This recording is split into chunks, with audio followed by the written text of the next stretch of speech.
Thank you for joining the Sharpest College Football Podcast's Week 2 preview, part 2 of our post-Week 1, pre-Week 2 podcasts. This is BuckMetrics, joined as always with Robert Martin.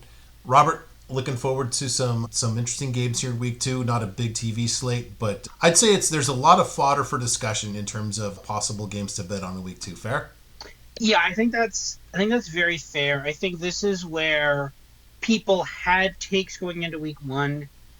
A lot of our takes held up very well. A lot of people's takes went horribly wrong for them. And this is now where we get to buy in on the opposite and maybe follow up through some of ours. Some people maybe doubt what they saw Week 1, but we're like, no, this is what we already thought. It was proven right. We're going to continue that, or okay, now this is overfaded. So because I think a lot of people, and I even saw it on Twitter, some people were like, they were shell shocked literally after last weekend for them. They're like, this was like the worst weekend of college football they'd ever had. For us, that was one of the better ones. So for us now, we're like, now we assessed it correctly at first. Now we get to sit back, say, this is what we saw correctly, this is what we saw wrong. We make adjustments accordingly.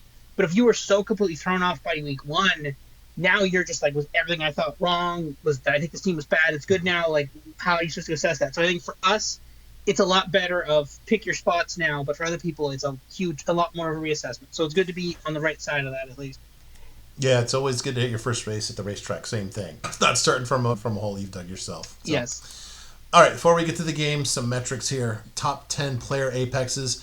Obviously, through Week 1, these numbers are insane. There will be some normalization. It just takes some time. In USC's case, it might take a long time, starting with the apex of 348, but not really the noteworthy one there. The two I wanted that stick out to me are Tommy Castellanos of Florida State, doing it against, even on a really bad day, still did it against an SEC team. And Avery Johnson, the latest game doesn't count since this is only FBS versus FBS, but a 158 in the rain against Iowa State, I think that's he might be the only thing I really like about Kansas State and the coach. Yeah. First, right off the top, what was that, 77 points against Missouri State? Southeast Missouri? 73. Yes. Yeah. So that will get you a lot of apex right off the bat. But again, no, that's what USC should be doing. Right, like 100%. That's a team that's brand new into FBS, and that's what they should be doing. So again, you're not getting a ton of props for that, but good. That's good. That's what they should be doing. Yeah, a Scott Frost quarterback is number 3. That's new. Hasn't happened in a while. But yeah, Avery Johnson definitely. Again, it's FBS versus FBS, so he probably will fall from that the next time we get into contact with the real world again. But yeah, that's not. He is probably the best part of Kansas State. It's definitely not the run defense or the pass defense. Yeah, it's hard to find the bright spot there on that team at this moment. And this doesn't include the last night's TCU game, so I'm sure that Josh Hoover would be somewhere on this list after the very obliging welcome of Bill and Steve Belichick. Top 10 player Ryan. The one thing that stands out to me here is San Jose State. Now, they did play a MAC team, so take this with a big grain of salt. My only concern, aside from the fact that they lost to Central, thank you very much, guys, as somebody that's long San Jose State this year, my only really question was they lost their top 2 wide receivers. And I was going off the argument, the thesis, whatever, that you had 2 guys that kind of took all the oxygen out of the wide receiver room. And you've got basically this guy, Denny Scudero, who I have not heard of until I prepared this list, is the national leader in Ryan. So that really lends some credence to that theory.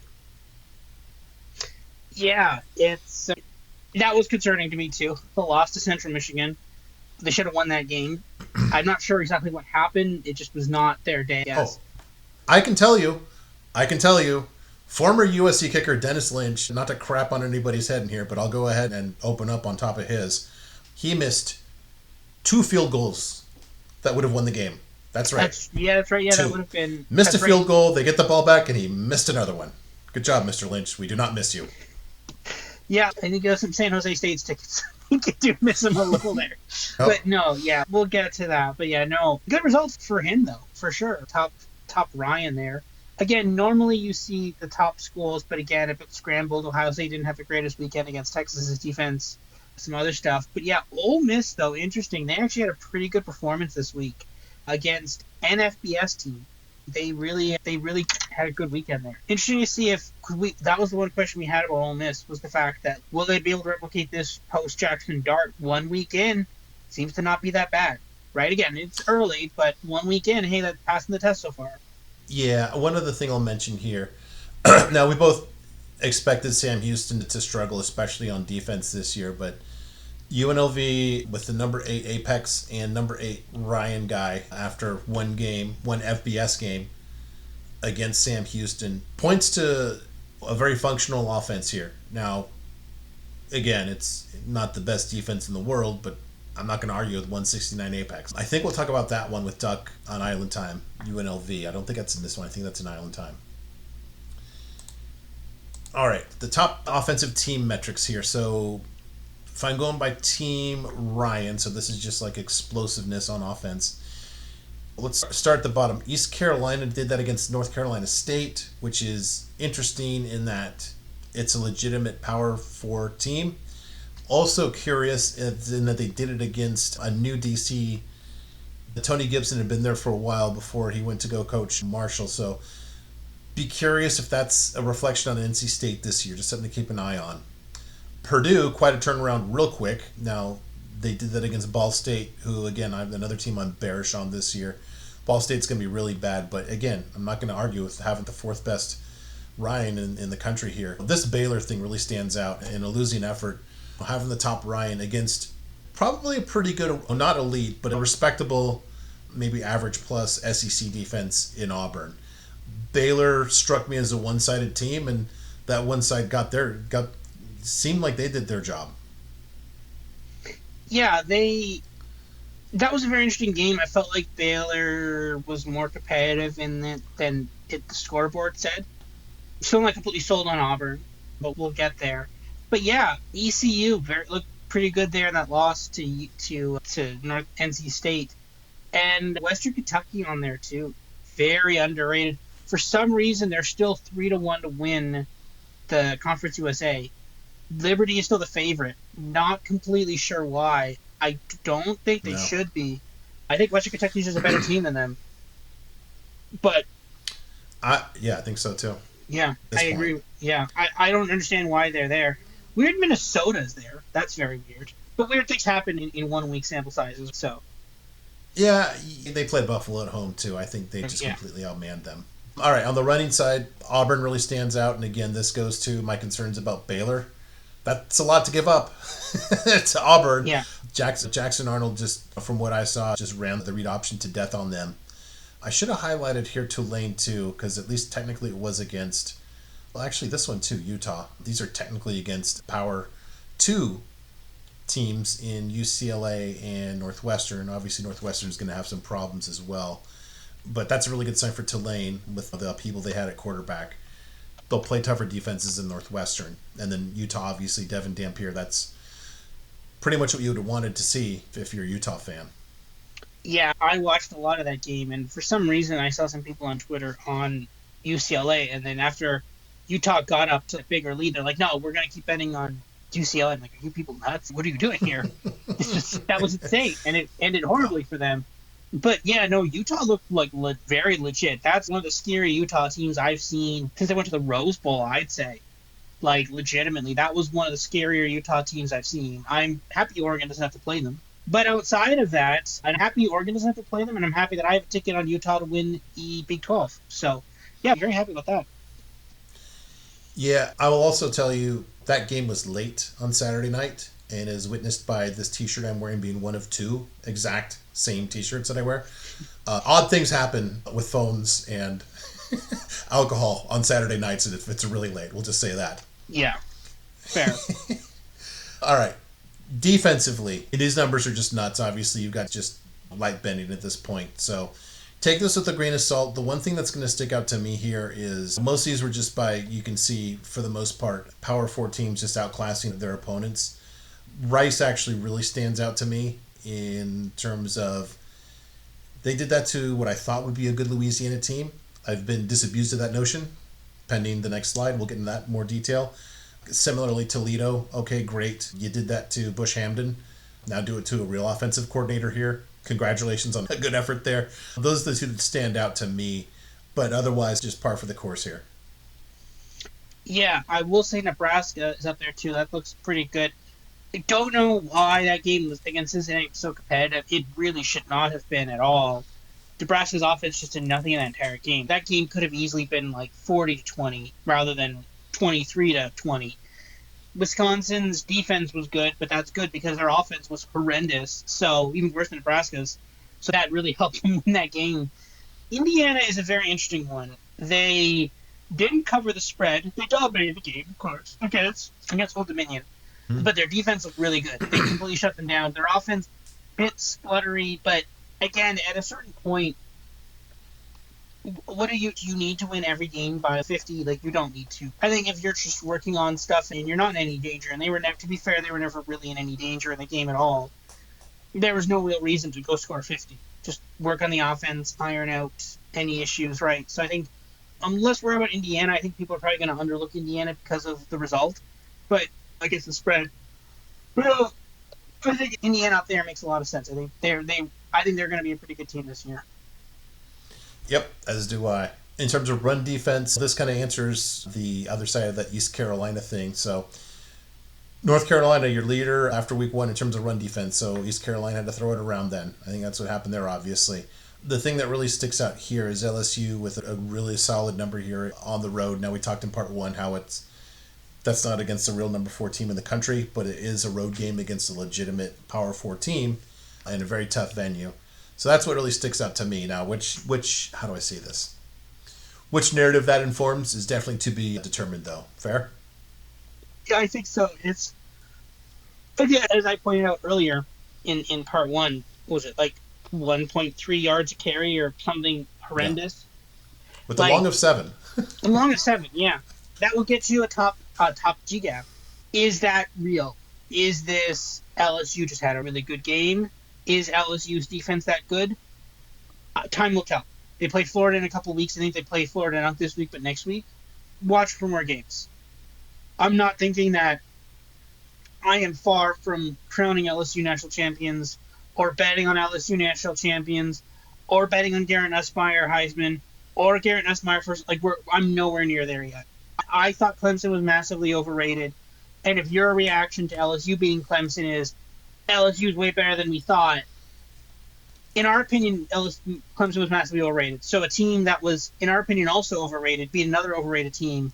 Now that the first team that won is going to be massively overrated as well. So I would stay away from LSU. Again, I would not be surprised if at the end of the season we see LSU and either LSU or Clemson playing for their conference championship games. And our metrics don't come out until after week 4. Plenty of more data points to inform that. So no need to worry. Yep. A lot of games each week that you can just play or pass, as I've learned at the racetrack. All right. We have expanded the format of the bum list, at least for 1 week, to basically just list out who was incapable of Don't Be Gavin Wimsatt. So we had to go 18 deep, actually 17, to get to Mr. Wimsatt at 18. Some of these things are whatever, teams being outclassed. FAU, I think, is on here twice, which is brutal. They just were up against it. But the ones that stand out to me, Preston Stone. As I pointed out, he doesn't have SMU schemer receivers, so welcome to your new reality. I hope you enjoy your Northwestern degree, because that's kind of all you're getting out of that. Boy, here's a shock.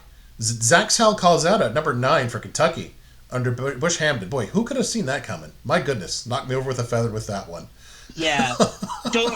I don't think this is going to be a great season for Kentucky. I think barely beating Toledo is not the greatest of signs. Yeah.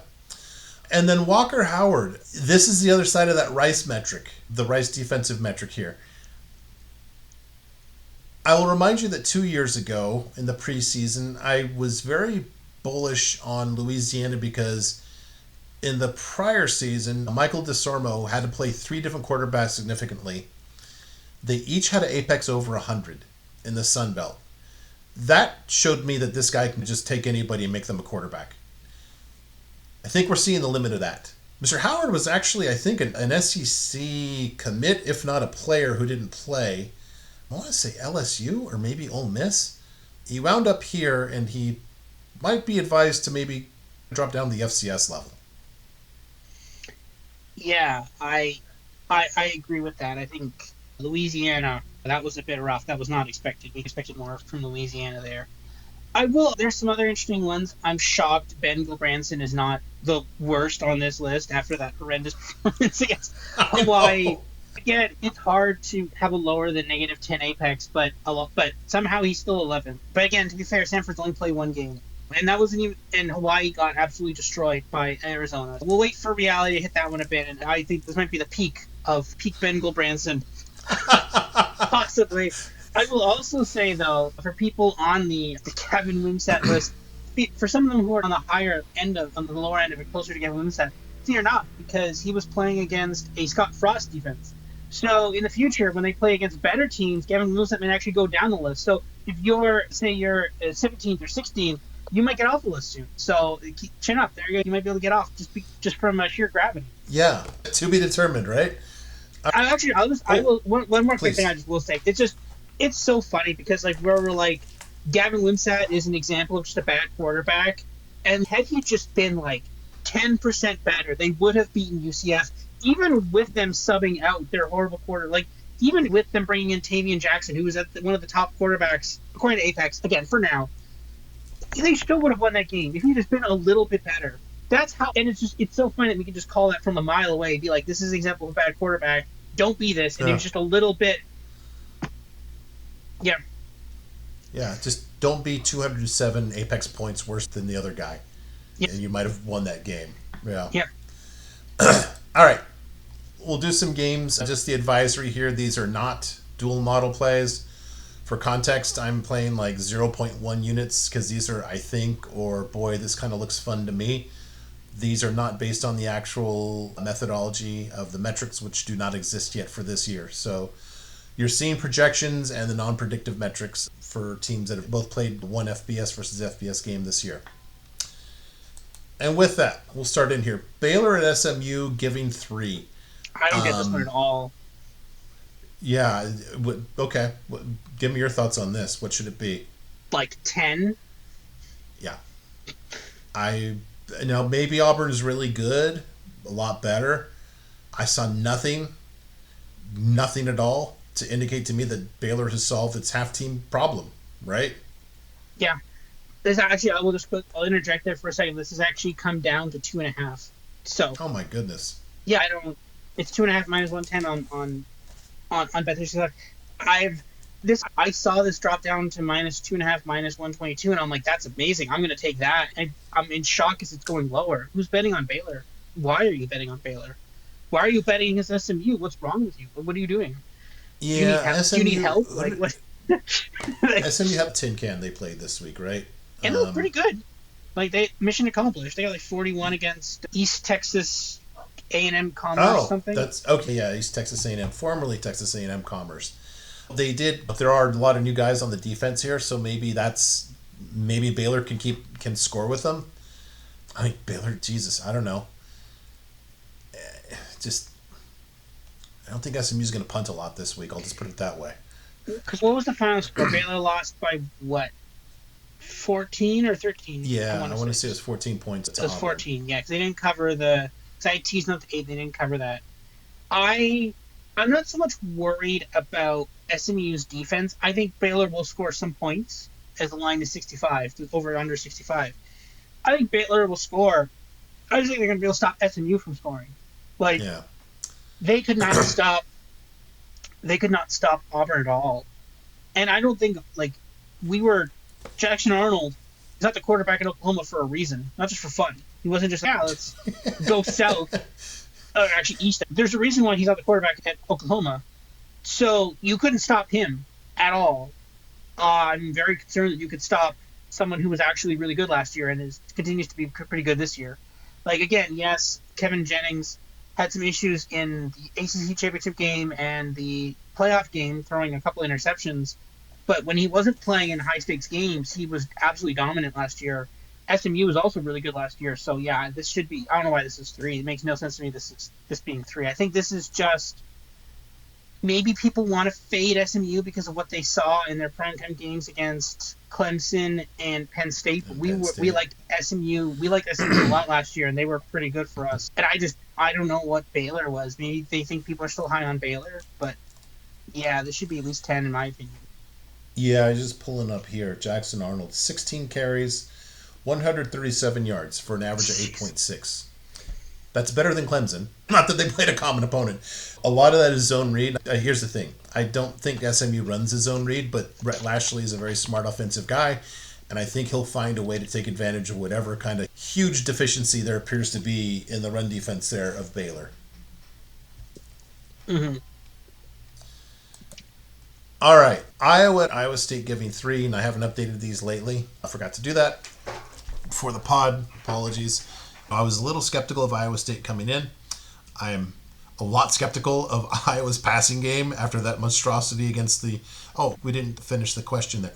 Against the Great Danes of Albany. It's the Great Danes. Yes, the Great Danes. Yes.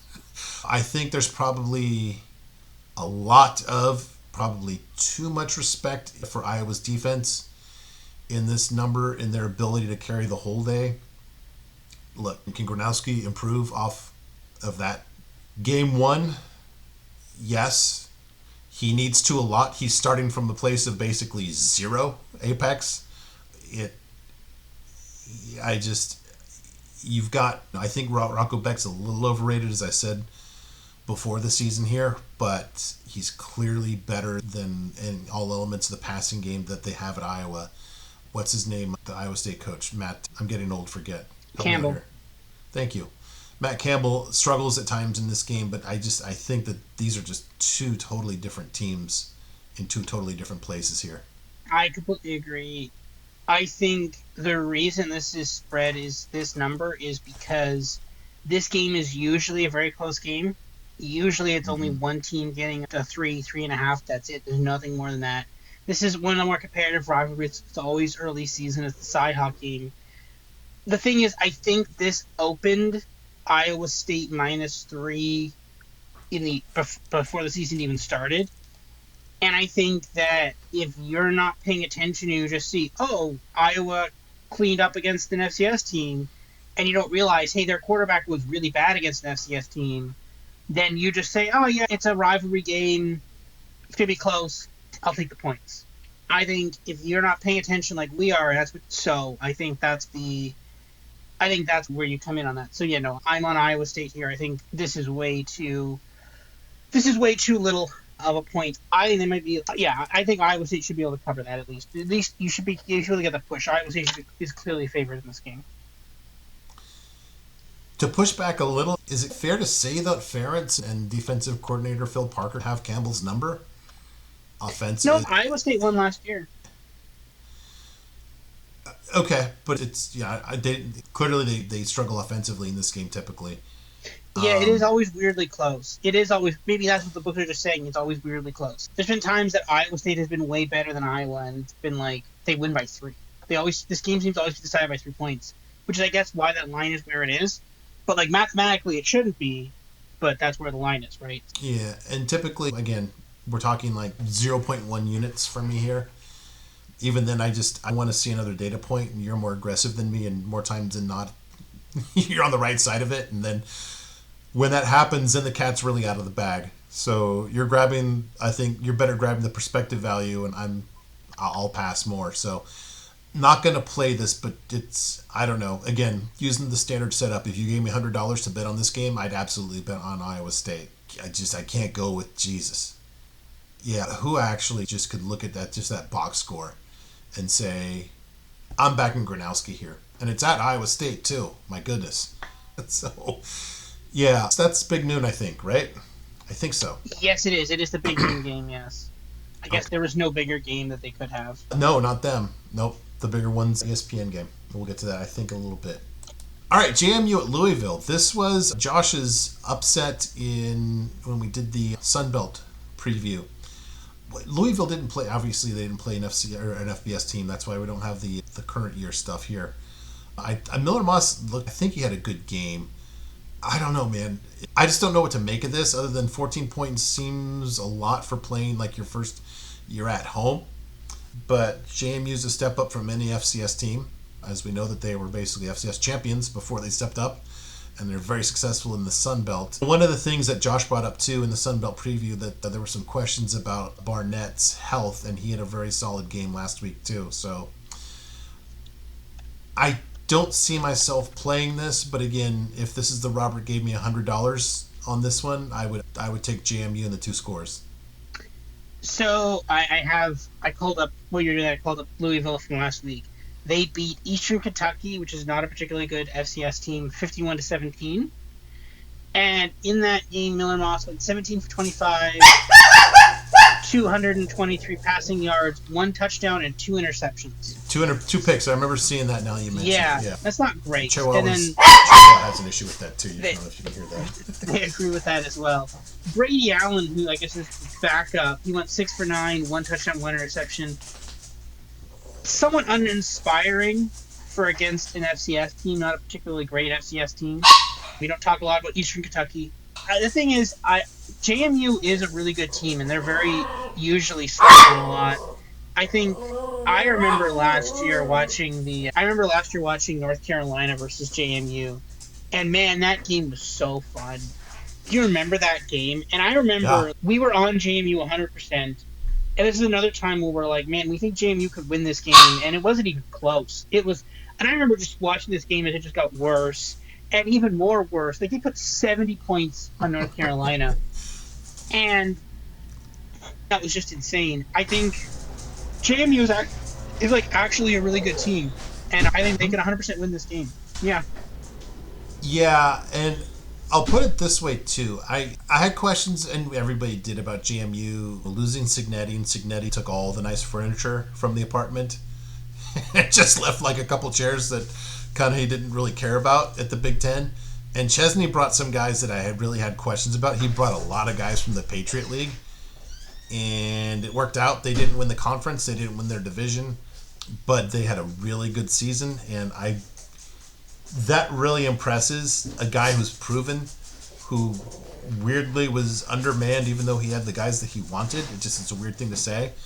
I think year 2 at a place that is well resourced, I think you could actually see a jump back to not Signetti levels, but almost just about good JMU. Yeah, that line, I don't know. Is it fair to say that line stinks too? It's coming down. It is. I remember it was at 14.5.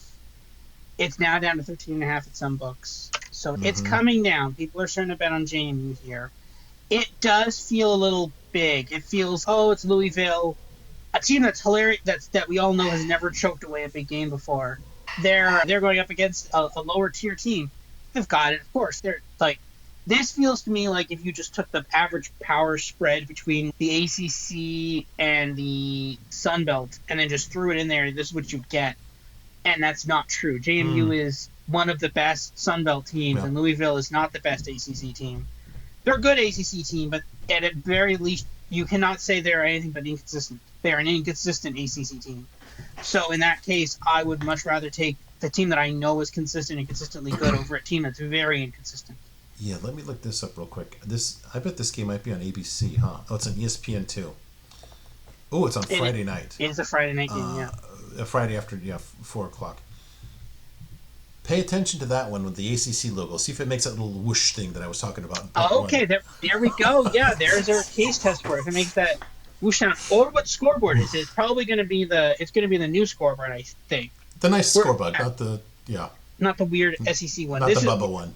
Yeah, it's not the bubble one. I wonder, it's better. Why would you want the worst one now? It's very clear that the SEC one was the prototype, and then they improved it, but now the SEC wants to stick with the prototype one for branding, even though it doesn't say SEC in it. Yep, it's a special one. So, are you playing this one then? Are you playing Louisville here? Or JMU? You are? Oh, yeah, JMU. Okay. I'm already on JMU. I got them at 14.5. So. Okay. Go Dukes. Wow. I picked games that you liked so far, and I like one of them. I did a good job of handicapping the handicappers here. Yeah. Okay. Another one I love here, too. Okay. Yeah. I'm curious about that. Has this line, let me just ask you first, has this line moved? This line weirdly moved up to 7. I think it got to 7, and then it came back down to 6.5. Okay. But I was able to get this one after Kansas demolished Fresno at 6.5, and I'm happy with it. This just feels like very clear SEC better than Big Ten by insert spread here. I think Kansas is an above average Big 12 team, and I think Missouri is a below average SEC team. So That's why I like Kansas here. I think Jalen Daniels. Jalen Daniels will get injured before whatever big game, but that's not this game. It's not in the script yet, huh? No, that's a couple pages. We got to do a couple pages before then. Yeah, I'd probably take this if I could get on the other on the other side of 7. I like Kansas here. Again, just going back to what I said after week 0. Jalen Daniels has had a better game in week 0 than he did in all of 2024. Now he was hurt, but he was also hurt by a crappy offensive coordinator who's ruining Wisconsin now. Now he has Matt Lubick, who made even horrible Brendan Lewis look functional at Nevada. So I think that the market's not figuring out that narrative that we've invested more time in. I'd really love to be on the other side, or even just grabbing 7. So I'll probably check this line about 5 or 6 times a day. And if it gets there, then I'll grab it. And if not, I'll just watch this one closely. It's not like, how do I say this? I'm not saying Drinkwitz is a bad coach, but I think Leipold just, if you had one game, I'd definitely trust Leipold too. Yeah, 100%. I think Drinkwitz is able to clean up against relatively poor SEC coaches and maybe pull off an upset here or there, and that's why he gets where he is. But I think you forget that Leipold's basically had to just claw and scratch to get everywhere. It's Kansas here. This is not a particularly good football school. The fact that they're even where they are, I just think he's a better coach. And I take the better coach here. I think it's something I think we discussed this a bit. It's we need to think of, is it just better coach usually wins these games? And I think that's, assuming all things equal, and that's not a horrible quarterback or something. But I think Leipold's a better coach than Drinkwitz. Let me put it this way. I don't think this is going to happen, but say things go sideways for Oklahoma and Brent Venables is fired. If you're a Sooners fan, would you be happier with hiring Leipold or Drinkwitz to be your next head coach? Because that's right in the same area of the country. Yeah, Leipold would be a very interesting hire there for the SEC. I'd rather Leipold than Drinkwitz. But again, it's their call. But yeah, I think I would go Leipold. Yeah. All right. I think I just included this next one even for kicks before you sent along a really good video. I think that there's just some kind of calibration problem here. I don't see this being close or close to close. Even if you have the questions that I have about Oregon, it's not in this context. This is the kind of game where Dante Moore basically had the astronomical apex at UCLA with weapons that are not even close to what he has at Oregon here, or the offensive line that's not even close. I think there's still, and I don't know. I'm going to say something that might sound absurd. Oklahoma State, was it 2 years ago they made the Big 12 championship game? Against Texas, yeah. Yeah, and that's how Texas won. Okay. And I think I had them as a bottom 3 or 4 team in the whole conference, and they've just sucked. They're not good, guys. Guess who's good? Oregon. Now, are they top 3 or top 5? I don't know. Top 10? Guess what? They're not Oklahoma State bad. They're not even close. Yeah. Also, Mike Gundy had a great quote about this. He said, "We're not going to be intimidated because our stadium is big, too." You're not getting the question here, Coach. Yeah. As if it's an issue with it. So this is 28 now, because it's gone up a little bit. But no, this is the thing, right? It's we're not going to be intimidated because our stadium is big too. It's not what we're talking about here. It's, the thing is, it's really funny because Oklahoma State is another one of these schools that's perennially overrated, I guess. They just decided not to do it for Oklahoma State this year, and they just transferred all that energy into Kansas State this year, and that blew up already. To be honest, I'm somewhat surprised Oklahoma State isn't ranked at this point. Not because they should be ranked, but because they usually massively overinflate Oklahoma State for some reason. Because I think they just love Mike Gundy, and I'm not sure particularly why. He's had a couple of good years, but those years are pretty far in the past now at this point. No, Oregon is a terrifying team. And even if they blow them out in this game, cover the spread, they're still going to be – I feel like they're still a little underrated this year at this point. And this is the Dan Lanning coming for revenge thing, and this is going to be where you have all these top teams battling it out in these consecutive games where you've got Ohio State, Texas, LSU, and Oregon's just going to keep flying under the radar, and And then all of a sudden, I guess it's flying because it's a duck, but fine, just flying under the radar. And then all of a sudden, they're going to play someone like prime time somewhere and absolutely just annihilate them. And people are like, oh, Oregon was actually good. Yeah, of course, Oregon was actually good. Yes. What do you mean? Oh, yeah, they're bad. They got rid of like Dylan Gabriel and they replaced them with a quarterback they'd planned for 2 years before. No, of course they were good. Like, whatever. But no, I give me Oregon here. They seem to be on a bit of a revenge path here. And I honestly, I'd love to see this because they beat up Montana State. No, yeah, Montana State. Mm-hmm.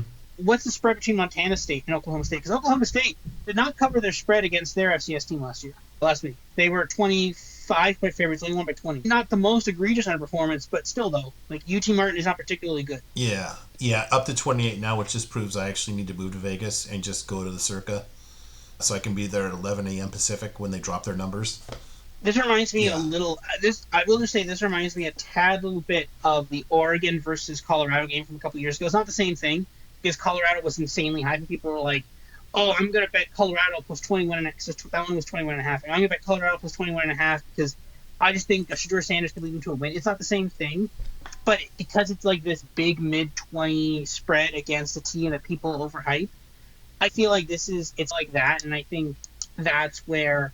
It feels like a very similar thing, and that game wasn't even remotely close. Not even. It wasn't the spread covered in that game wasn't even in question. I feel like this is going to be the same thing. Is it actually worse? Yeah. They could be covering it by half. Actually, maybe that's the way to play this one is the first half line. Actually, that's a good point. I might double up and do that. All right. Let me make a note on that here. What is that? What would that spread be? First half, 14.5?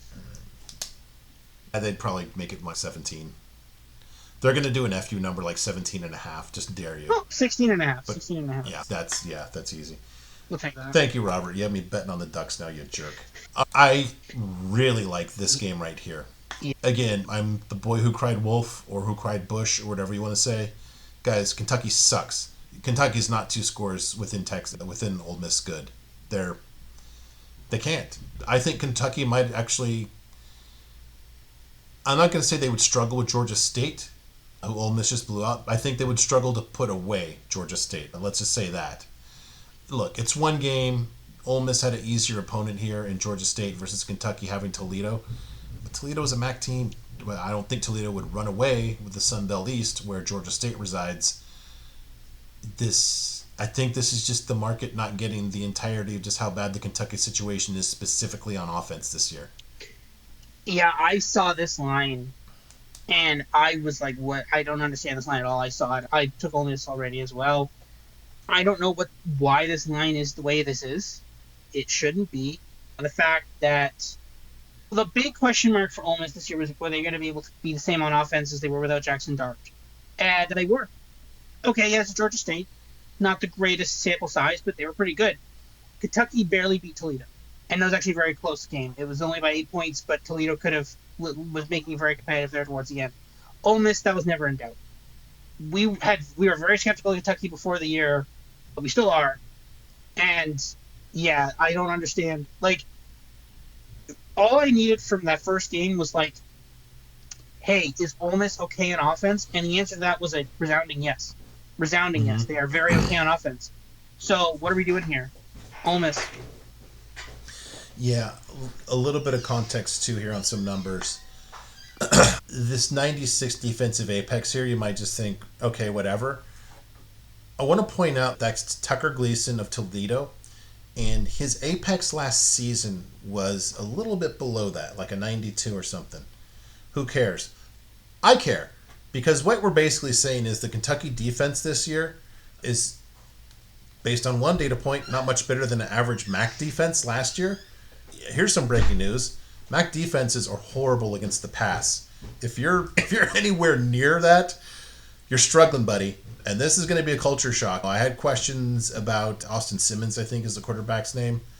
I think Kentucky's obviously better than Georgia State on defense, but I guess who is going to be shocked more by the change in quality of opponent here? I think that Kentucky's on the bad side of the slap to the face in that regard. Is that a fair assessment? Yeah, I think so. We obviously have to see the games before it plays out, but this was going to be rough for Kentucky this year, and that first game did not dispel that notion. I think Ole Miss is just a good team this year, and they might be good. They might be on the revenge path from last year. And just to further that point, Mark Stoops on the hot seat. He is still going to be on the hot seat after this game. Would it be funny? Yeah, just coming back to the first part, replace Mark Stoops with Jimbo. Wouldn't that'd be really funny? Yeah, they wouldn't do that. Who would you hire then? Oh, come on. See, remember, it's like English Premier League theory. It's like the same 6 coaches just keep rotating around schools, right? I don't know. I want to say no, but they're such a basketball school that they might just do that. Oh, he'll do it for free. Texas A&M's paying him. Right? Yeah. Maybe. Yeah. All right. Next game. South Florida at Florida, giving 17.5. Something stinks about this line. I'm just not sure which way it is. Yeah. This obviously became a lot more interesting after week 1 kicked off, resoundingly in South Florida's favor. We both knew that Boise was overrated. I didn't know how good South Florida was, and remember I picked apart this specific number for them last year, or for Byron Brown, when I said if you take Alabama out of it, South Florida's or Brown's Apexes was 111 last year. If I look here, all right, Florida had a good, not awesome. That's borderline really good pass defense here. I don't know what to make of this. It just that South Florida debut just scrambled all the signals, if you will. I'm not sure how much to take out of that. Are they good, or is this just Boise's as overrated as we think? But were they still get beaten by 34? Yeah. I don't know. How much did Oregon won their debut by? How much? 46? 40 something, yeah. Yeah, so they beat Boise by almost a similar margin. It just, again, scrambled signals. Help me out here. It's very weird. Here's the thing. I saw this line and I'm like, that line is wrong. And that's not, I'm taking a conversation on it definitively either way. I'm like, once we have the final, and we'll revisit this next week. I bet you any money when we see the final score of this game, that spread is not going to be anywhere near what the score is. Mm-hmm. It's either going to be Florida's going to win by 28 or something, or it's going to be by 7 or something. It's going to be, that spread is just we have no idea, which is funny that a 17.5 spread is we have no idea what's going to happen in this game. But that's what it feels like to me. That spread makes no sense. It's wrong. Something about it is wrong. I just can't tell you what it is. I think from the mathematical line, it has to be Florida is going to win by more. But being a Florida fan and someone who follows Florida, it could be maybe it's weirdly close. It's going to be maybe they win by 7 or something. But I'm not touching this. I want to watch this with weird fascination to figure out what's going to happen in this game. I don't know. And it's exciting. So I'm not touching this. I don't know. Something's wrong about this line. Something stinks to me about this line. I don't trust it. Personally in my book, I'm chalking up to Boise as bad. That's why that happened. But if you told me actually South Florida was actually good, but I still wouldn't believe that Boise, because they got crushed. It wasn't even close. I don't know. I wouldn't. A lot of it, I'm not touching this. I really want to see what this comes out to, because Florida plays LSU next week, and that could be maybe a look-ahead spot for Florida, right? So this is where you could get there's so much in this. I don't want to touch this. I want to see what happens here, but I don't want to touch this at all. Something is weird about that line. I know 17.5 spread. There's something usually doesn't smell that badly, but there's something weird about this line I don't want to touch. That is a great game next week. Oh my goodness. Yeah, man. That will have the weird score bug. Score bug, yeah. I really want to see how the data matures and informs South Florida's defensive rating, because I don't have questions about the offense. And I don't know if you remember in the American preview, I had that graphic before what's his name came in, Golish came in, and he brought in Todd Orlando, who was, here's something that's hard to believe. He didn't do well under Clay Helton because nobody did well under Clay Helton. So but he improved them, I think, almost 10 points since he's been there. And I'm curious if this was the next step. The defense looks solid, but again, maybe it's just a bum offense that they're playing. So without that, it's really hard to say. The other thing too is when we did the SEC preview and your internet once again went out, Graham was telling me that there's been some questions about Lagway's health, and Looks like they took him out early against Long Island last week, too. Got some pretty big questions just in that kind of when Florida has the ball situation, too. So I think you characterize it correctly in that this bell curve is wide. It's not, all right, 17 and a half, and everybody expects it to be 1 or 2 points either way. I could see people seeing this a one-score game. And I can see people seeing this a 4-score game, right? Yeah. Yeah. Yeah, not playing this one at all. Although, and I don't do live betting, if you're so inclined, maybe if you see DJ Lagway's got a limp or something, maybe that's the time to live bet it. That might inform which way the tail's gonna point, if you will, in the bell curve. All right, I think this is the game of the week. This is our last one in part 2 here. Michigan at Oklahoma. Oklahoma giving 6. I see this, and other people I've heard talk about this game, I see this as Bryce Underwood against Brent Venables. That's the first thing that stands out to me in this one. Is that fair? Yeah. Also, Sharon Moore isn't in this game, so there's that I forgot too. about that. That's right. Yeah, I think that's why it's up to 6. This one is also weird to me too. If you told me Michigan won this game, I wouldn't be surprised. But if you told me Oklahoma won by 14, I also wouldn't be surprised either. And I think it's a game like that where it's good we have these kind of like set. It's hey, this is what I think this will look like, and if it's different than the line, we take a shot at it. But if you could plausibly see, if you said Michigan won, their defense was just amazing, and Oklahoma's defense couldn't stop. Eventually, Bryce Underwood and Michigan's running team just plowed through the defense. I could believe it, like something like a 24-20 or something win or something. I could see that 100%. But I could also see Oklahoma just blowing them out too. I don't know which one I'd rather see. I don't know which one's more likely. I will say that no matter what outcome of this is, we're betting Oklahoma against Texas in 3 weeks from now. That's like a lock. And I want Oklahoma to lose games before then, but also I think we kind of have Oklahoma's over. So I'm not sure exactly who I want to win this game. I have some Oklahoma futures and I have some Michigan futures. But, like, both of them could be pretty good. Like, Oklahoma could be pretty good. Michigan could also still be pretty good. Like, this one, again, we'll have to see it, but I feel like this might be, like, the opposite of the LSU-Clemson game where I thought both of these teams could be bad. Hey, both of these teams could be good. So, if that makes any sense. So, I don't want to touch this. I want to see this game. I think this game's going to be really fun, but I don't want to touch this game.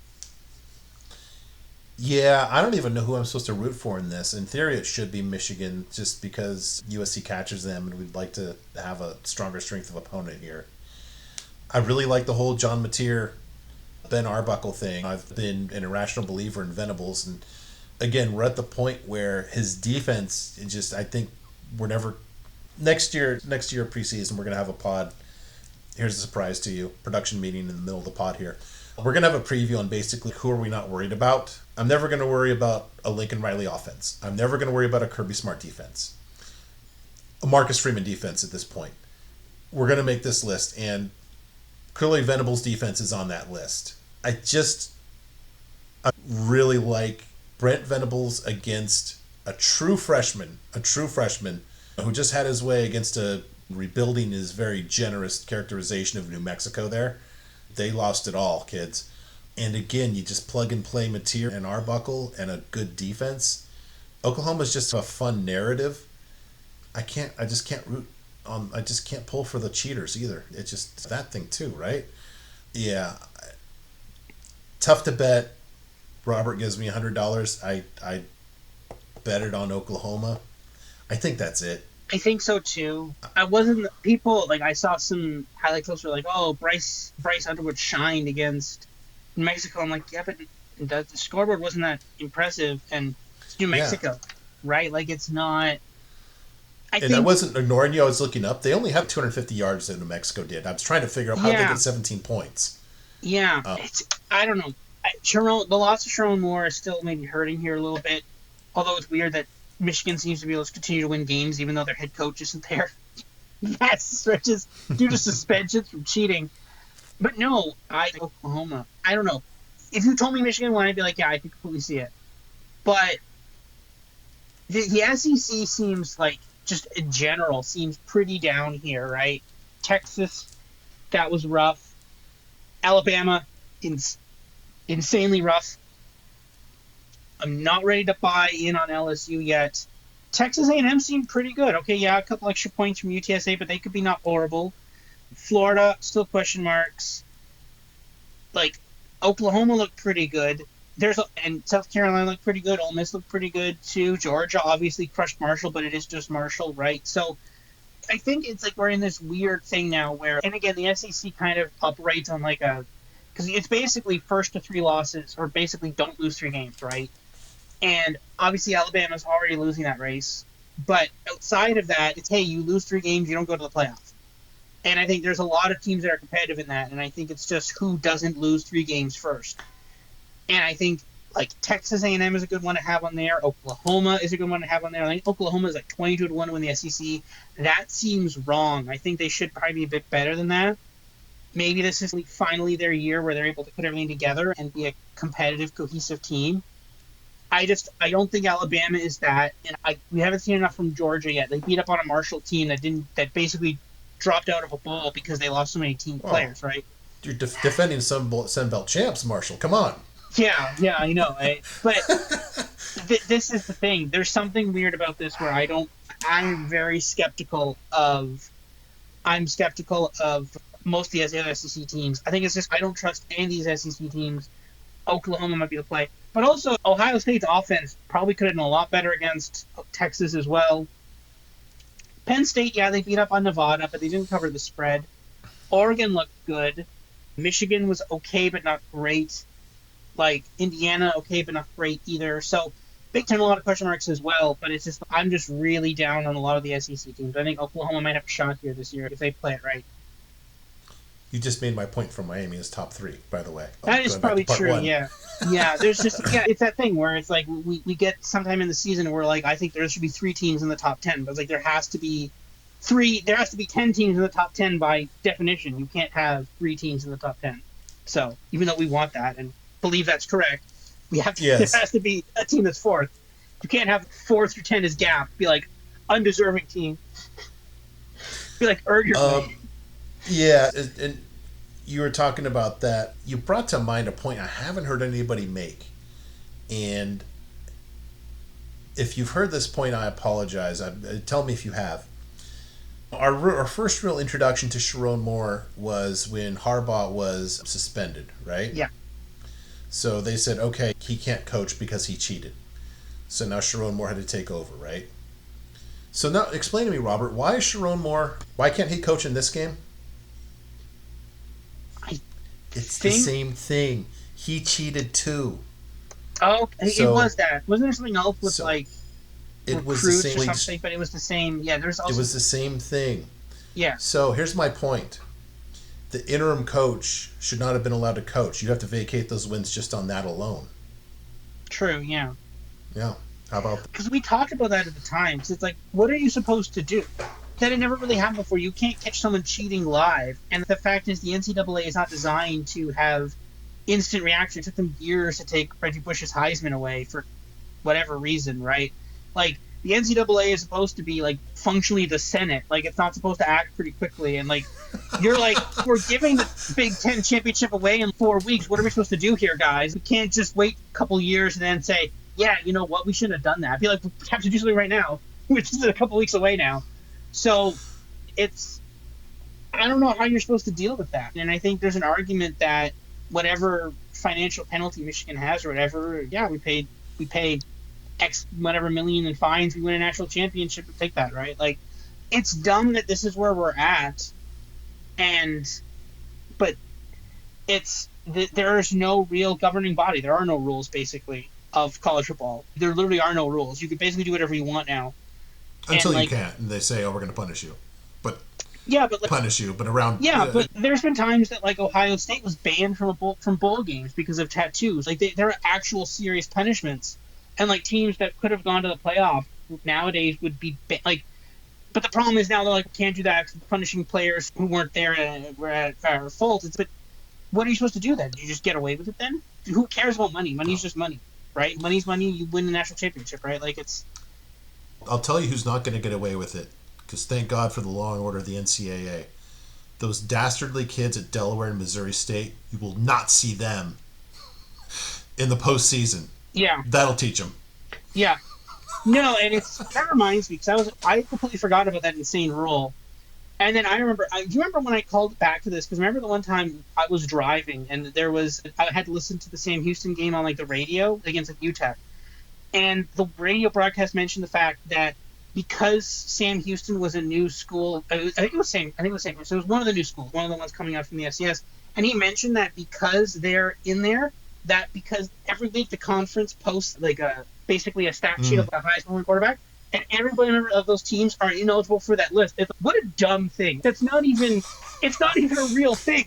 You're banishing them. You're basically disqualifying them from an imaginary thing that doesn't even exist. What are we even doing here? What doesn't even make any sense? It's not a real thing. What? Like, you can't say he's the number one quarterback in the conference because he's not. Like, he is. You just, what? I don't understand. The rules make no sense. Yeah. Oh, exactly. And on that point, I don't know who's supposed to take more offense about being compared to the other between the Senate and the NCAA. I'll take it as a win that they're probably both upset about that. Is that fair? Yeah, I think both of them would be mad they'd be compared to the other one, but they're just the perfect analogy to each other, I think. Yeah. So if I'm looking at the games that I wrote down here, probably my strongest play is Ole Miss. Then, screw you, buddy. Then Oregon first half. Boy, I don't like having to bet that. And then SMU is my third choice. You kind of align with me on those? Yeah, I like those as well. I'll also throw it, for some reason, Western Kentucky is catching like 7 against Toledo. I don't know why. That seems a bit high for that one as well. Also, Tulane is only like 10-point favorites against, who is it? 1 second. Yeah, they're only 10-point favorites against South Alabama. Didn't realize South Alabama was a better Big Ten team than Northwestern. That's new. Okay. Number one. Okay. We might talk about it in Island Time, so I don't want to spoil it, but I'll just make this point. How does this grab you? Maybe South Alabama is better off with Gio Lopez gone? After that disaster yesterday? Can they complete a pass within 2 hours of each other? Yeah. Yeah. I don't know. And then Texas State is getting 4.5 against UTSA. That also seems weird. Yeah, we're not talking about. That's not an Island Time thing. So that's Island Time. All right, there you go. There's your preview for Island Time. We did the plug. There you go. Yeah. Okay. Before we wrap up here, I was remiss in not going over these before last week. So these are if you've heard our conference previews, at the end of each one, each one of us has to give as I put it, an upset involving a team for this conference. It could be a conference game. It could be a non-conference game. The conference team can be a winner or a loser. It's just give me an upset. And we do pretty well on these. So I actually hit mine, as I've made clear about 17 times today, between part 1 and part 2 with South Florida over Boise. Robert came darn close. And I guarantee you this is on nobody else's grid at all, with Merrimack almost pulling out the W at Kent State. We should probably denote something here where it's like one lost but covered the spread and then outright lost. Yeah. We should denote that. Yeah. Also, but I did lose my top pick though for the American, Charlotte over App State. I lost that one. That's okay. Oh, I missed that. No, yep. Yeah. No, but Merrimack, that one was a bit painful. But they covered. I obviously bet the spread too, so that's fine. I won there. But yeah, that was close. But whatever. Kent State can feel joy for 1 week. That's fine. Yep. And Graham, our guest for the SEC, he had Southern Miss over Mississippi State. They hung in there for a while, just couldn't close it out. Defending Sun Belt champs Southern Miss, if you pay attention there. This week, I think I covered it all. JMU, as we talked about, Josh from the Sun Belt preview has JMU over Louisville. I went deep. I don't know. I like it, actually. Yeah, Missouri State didn't really light up the USC defense. I'll put it that way. Yeah, Marshall did get lit up by Georgia, though. Yeah, maybe it's just that championship DNA of Marshall might come through on this one, he said sarcastically. All right, those are the ones to look out for. Robert, that is it for today. I will see you in about 21 hours or so with Duck as we do Island Time. Thank you all for joining us. We will see you there on Island Time. Until then, farewell.